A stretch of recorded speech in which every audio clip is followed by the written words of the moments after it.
Well, welcome to our video presentation titled Shape the Future, an Appreciative Inquiry Community Initiative Reimagining School. My name is Giagnorio, Appreciative Inquiry Lead at Carey Baptist Grammar School.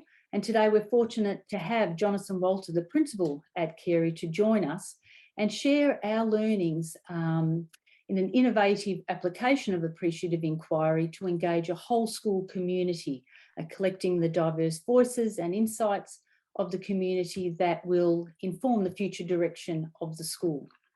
So Jonathan, would you mind leading us in today? Thanks, Sue.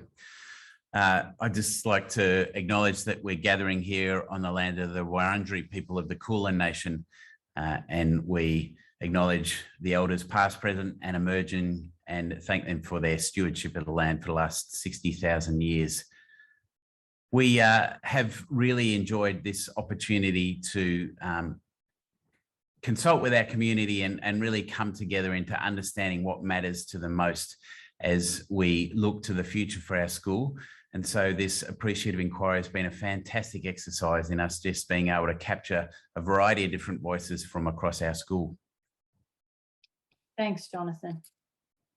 Well, what we'd like to share with you over the next 20 minutes or so is obviously introduce you to Carey Baptist Grammar School here in Australia, and also share a little bit about how we have used appreciative inquiry in this process that we've called Shape the Future. So really engaging the community in this consultation process, and then share some of those emergent themes and learnings so far. So in terms of what are the features of a complete education, tapping into that holistic approach to education at Kerry, and some of the factors that we've uncovered that enable community building at this school, and also some of those emergent metrics of success for students beyond traditional measures. So just to reiterate, it's not a presentation on what appreciative inquiry is, but rather its application, particularly in this the global context that we find ourselves in. So Jonathan, can you tell us a little bit more about Kerry?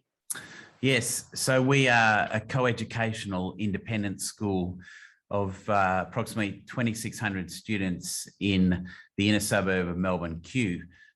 We've got a couple of different campuses, a junior school campus, as well as a sport campus and an outdoor education facility beyond the main campus, which brings together about 700 students in our junior school, 800 in our middle school and 900 in our senior school. A big staff, about 450 permanent staff, and another 450 or so who come and join us to provide their specialist support in some of those programs beyond the classroom, to really bring this notion of a broad and balanced and rich holistic educational program to our students. Great. Thank you. So we've used this appreciative inquiry as a model that really aligned very strongly with the values of the school. And chief amongst those is this notion that we would build on our strengths and really tap into those things that we do very well at the school and things that matter most to us. We wanted a process that was very much about engaging our community to with us imagine the future, so that we are really very much responding to their needs and I guess capturing the hopes and dreams of where the school should be going in the future, and acknowledging that sense that we have a really broad community that is our current students, our staff members, the families, and then of course our alumni, which all come together to build this rich community that can look after each other. And key to this too was this notion that we would want to capture the voice of our students, something that perhaps has become increasingly more important to us in recent years. And I think students, particularly at this time, are enjoying being consulted around what the future of the school should be. And with this time of COVID as well for us, we've just entered being the city that's been in the longest period of lockdown anywhere in the world. And so being able to capture the voice of our young people to show us the way out of this and tell us what's important has been really a critical part of this.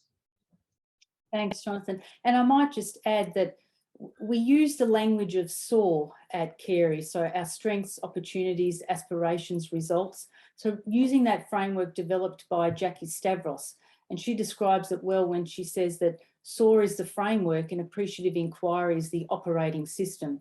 And that's very much how we've used the methodology at Carey. So inquiring into our strengths, imagining opportunities through creating a shared vision, and then moving into that innovate and implement phases. And we're very much still in that top right-hand quadrant of that community consultation process. So looking at our strengths, looking at our opportunities and creating that shared vision before the school then moves into that design and innovation phase. So Jonathan, can you just describe the overall process so far in the last 12 months or so? Yes, so it's been an interesting process because it's been somewhat interrupted on a few occasions because of COVID and the need for us to not only remain flexible and adaptive in all that we do in the school normally, but through this process too of consulting with our community, which was planned initially to be done in person. And some of the elements as a consequence over the journey when we could get together were done in person, but also we had to flip several online. So we started with the leadership team, which is the senior leaders in the school of 10, just to sort of frame the big ideas that we were thinking would be of most interest to be able to scope the project out. We then worked into doing a bit of stakeholder engagement to test the questions and the sampling that we were putting together. And then we undertook a major 3-week online engagement with our community.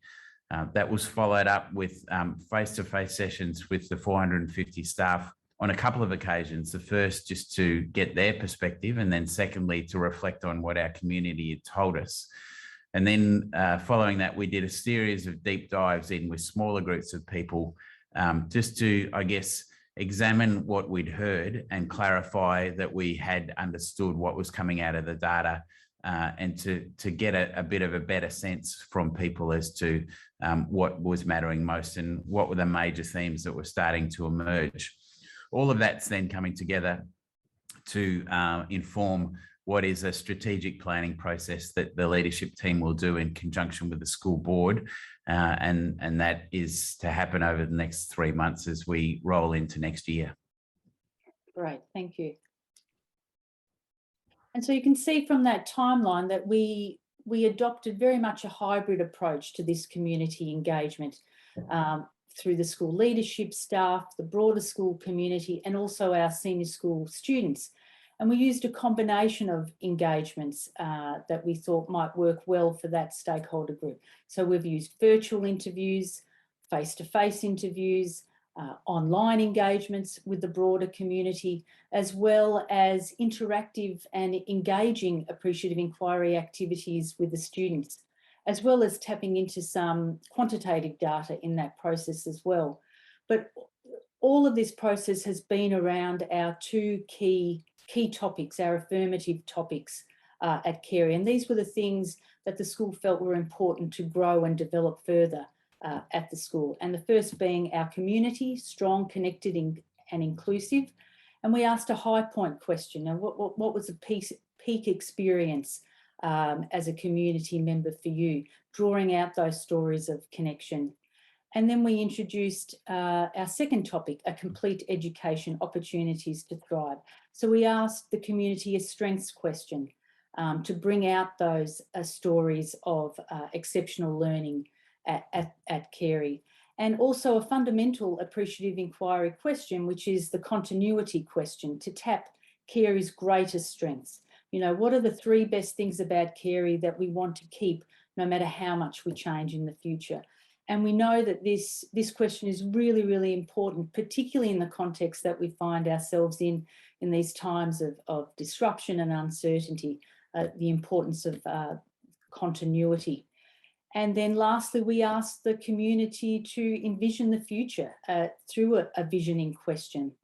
What might Kerry look like if we have a complete education in your view and a strong, connected, inclusive community? And we also wanted to tap the personal hopes of the community also. You know, what are your hopes for our community coming together to shape the future?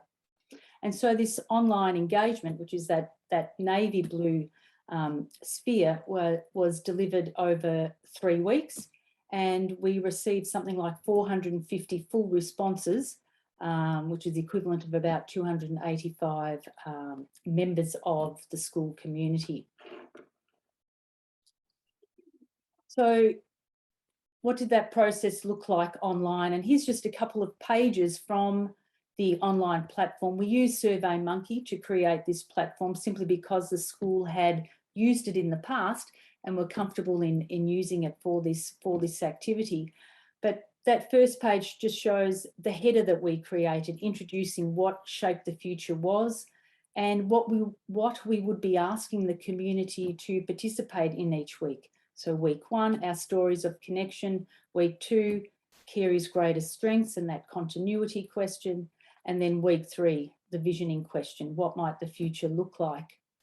And that second page there is just an example of a positive question that we used, and we trained the community engagement team in the process of designing these questions. So it all came from within the school, and they developed a lead into the question, just as we would if we were engaging in an appreciative interview face-to-face, which is what normally would occur in a summit or a small group appreciative inquiry exercise.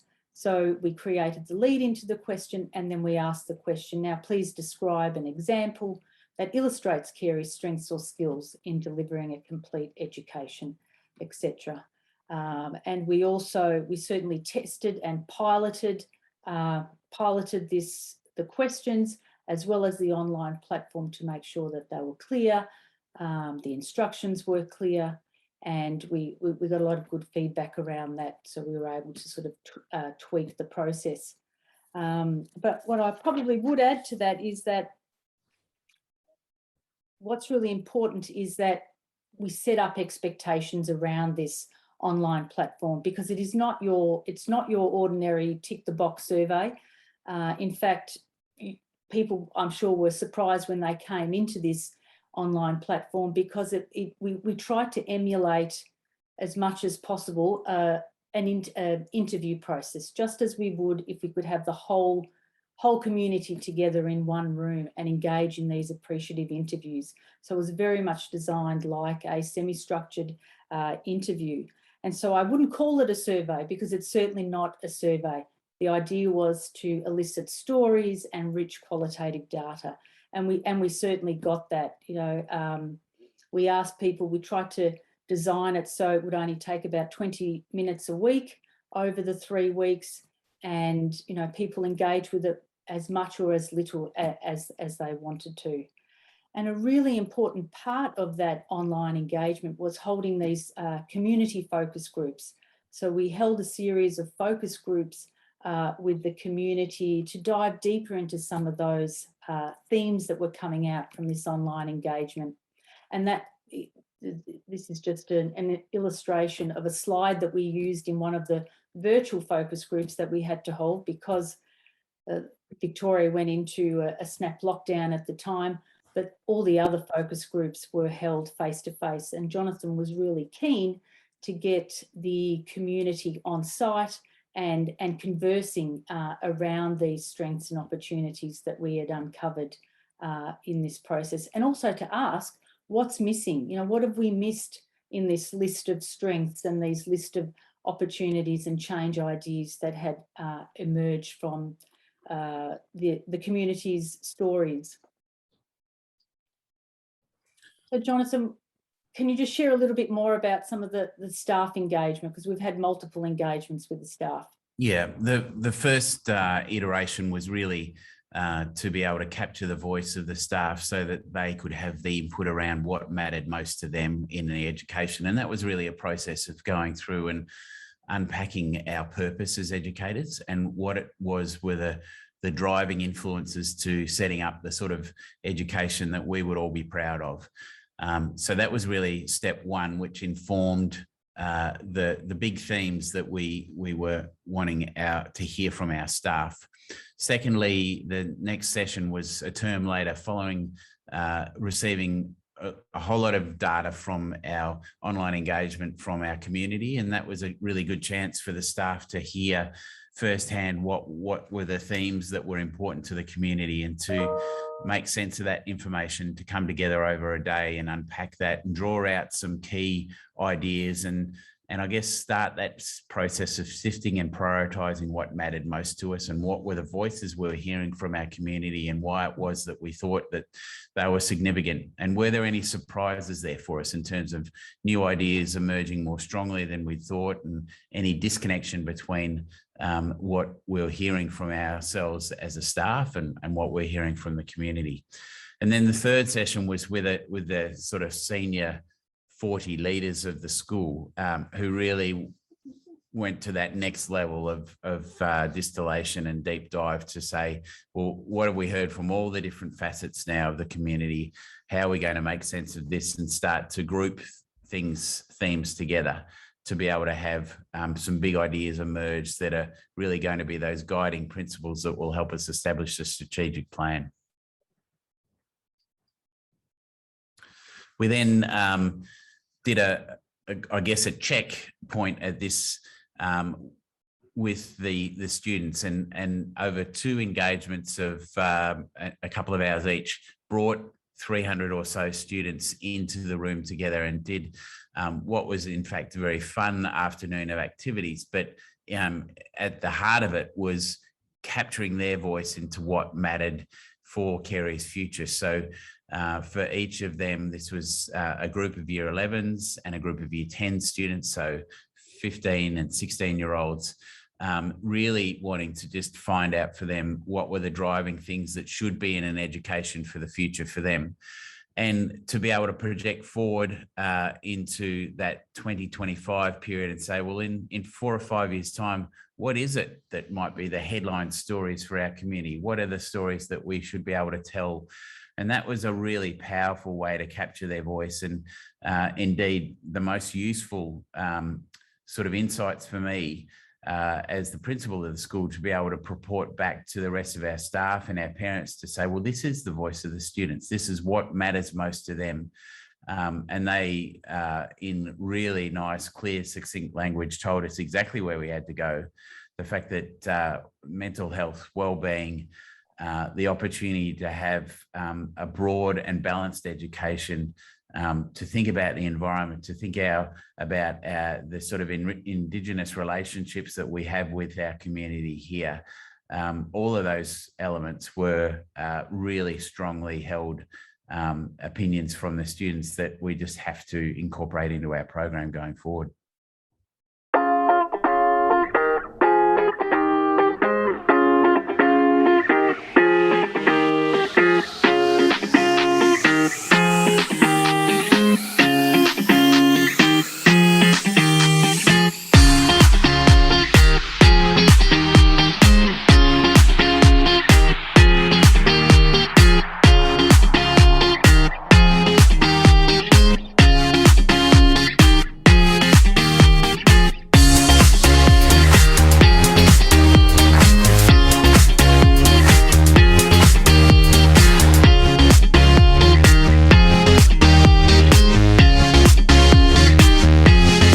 A good learning experience from Kerry is the camps, because you get to meet new people, get to become closer, and you get to build new relationships and connect with the environment as well.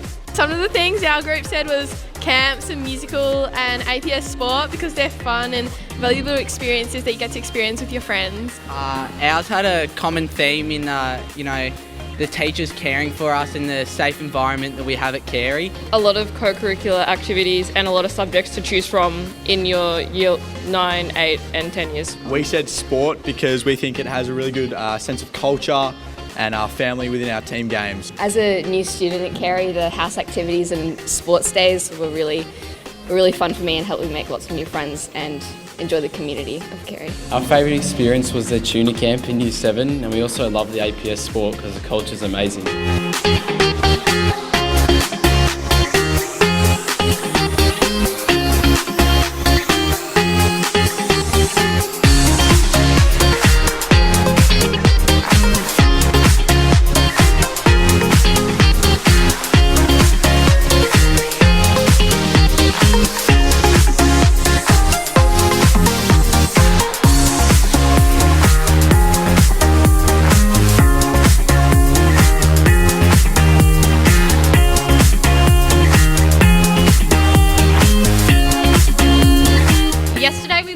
that by 2030 depression will be the largest health issue. So you kind of expect that our student services would be expanded with more counsellors and private rooms. We thought that we could talk about the bridges between the subjects. So for instance, like while you're in art, you're learning about actual colour composition while you're doing the colours, or while you're doing computing, you're learning about like how can you communicate an actual sports game through a game? So bridging the gaps between different subjects.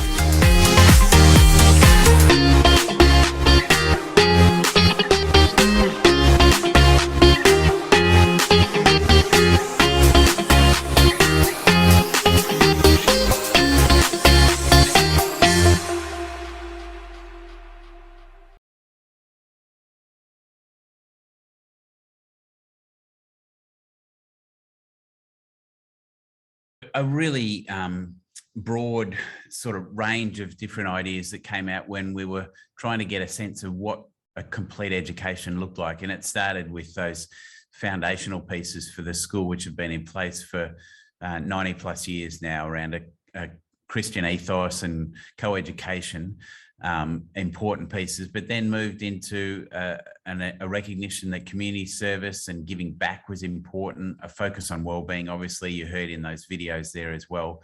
And then this interesting theme around learning beyond the classroom, which emerged much more strongly around kids understanding that the experiential learning and learning in settings which were much more applied and outside the box of the classroom were probably the most transformative and powerful learning experience that they had in the school, and really valuing that and wanting us to progress ideas around developing more of those across a whole range of different subject and domain areas.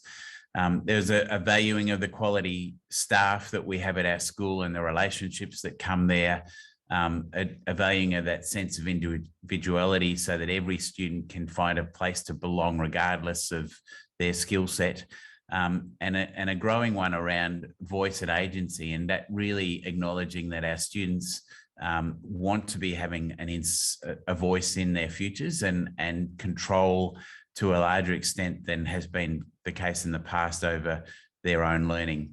And clearly to a sense that academic excellence was still an important thing for us. Perhaps though what was coming through was a broader definition of what academic excellence was. So not perhaps defined as finely or narrowly as it had in the past. Yeah, great, thank you. And also tapping that topic around strong, connected, inclusive community, there were a number of factors that emerged that enable community building at Kerry. So we learnt very quickly that events and gatherings at the school help build community, but also support networks that were really important to parents and families in particular, and the idea of community engagement and the role of collaboration and school support as being important to enable engagement. And of course, communication came through as a sort of a resonant sub-theme, not only connecting members of the community and staying connected, particularly in times of lockdown that we've experienced here in Melbourne, Australia, but also a way of engaging families in the learning journey of their children that came through. As well as teacher support. And as Jonathan said, that student-teacher relationship was a resonant theme across all stakeholder groups, and the notion of school belonging. So how do we build connectedness and fair treatment of all was an element that emerged from there. And we knew that inclusivity is a strength at Kerry, but what does inclusivity mean to you, to the community members? So we were able to identify a number of factors that enable a strong, connected, inclusive community that also emerged from the data there. So all of these themes, from a complete education and the community topic, we found that they are all interconnected, and many of the focus areas and opportunities for the school to develop further emerged from this data. So Jonathan, can you talk a little bit more about what are some of these emergent metrics of success for students? Perhaps one of the most strongly felt ones was something that we'd known was important in the past around academic excellence, and also this idea that well-being was important. But there was this almost a fresh lens on it that said we don't have to prioritise one over the other, and an acknowledgement that when we get the well-being piece right, the academic piece will flow. And so it is this nice sort of value add piece. Let's focus on well-being and character development, and ultimately that will then support students to be able to reach their best from an academic perspective as well. So that was heard right across the board from teachers, parents, and students. There was real sense, and I guess this was heightened because we're doing this in a time of COVID, but for the ability for us as a big school of 2,600 students to be able to be adaptive and agile. And that was seen really as being a great strength of the school, our ability to pivot quickly and embrace new ways of doing things. And in a school our large, if we can maintain that agility as well as the breadth of the program that we're able to offer and not be locked down by systems that slow us up, that becomes a great strength of the school as well. And then the last little group was around this sense of really understanding much more clearly what the dimensions of a character of a child is, and how do we measure that, and how do we focus on building that sense of what it looks like for a student, not only just to be at school, but actually to be thriving and really understanding who they are and developing their own unique character and unique nature, and really leave the school knowing what sort of contribution they're going to be able to make to the world.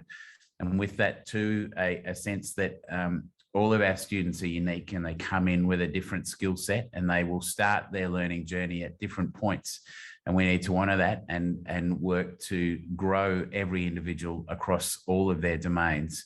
And they'll grow at different rates and in different ways, but all of that growth has a value in itself. And so we need to find ways to focus our energy on what they can do, their strengths, and building their strengths so they leave confident, inspired young people ready to make a difference in the world.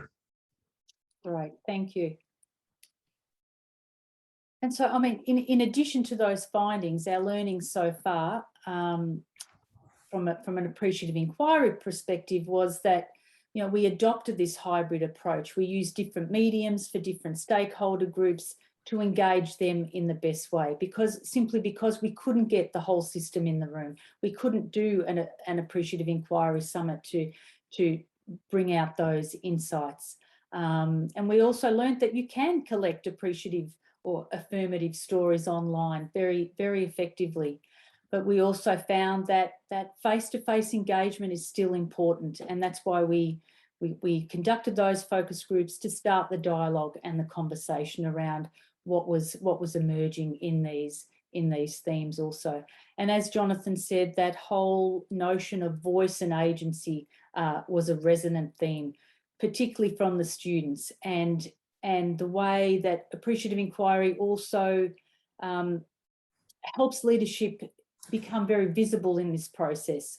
And we certainly saw that in that student appreciative inquiry activity that we had, that you've just seen on those videos, where the students were excited that their leaders, you know, four senior leaders from across the Kerry campuses came out on that day and interacted with the students to really promote that student voice, showing that they cared about the students and their insights and ideas. And that was certainly reflected across the whole community in terms of listening to the community, their insights, and being heard by the principal and leadership.